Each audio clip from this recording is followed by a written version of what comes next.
Okay, time for breakfast. So breakfast is up to 10:30 here at the square.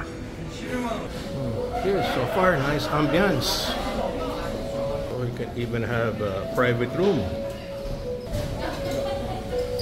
So much food again. Any choices? Looks good. Favorite ko, smoked salmon.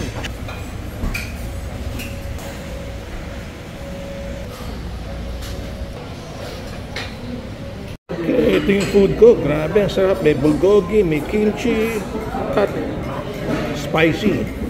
Ito naman, breakfast ni Berna. Mukhang masarap din. Wow.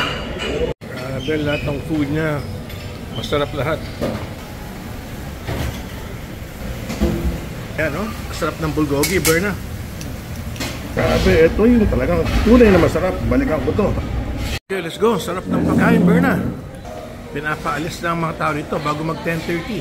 Wow, from the restaurant. Ganda pala ng view rito. Wow. So pag nasa Seoul ka pala, maganda na tong Novotel, ha? Para na siyang 5-star pero bayad mo 4-star lang.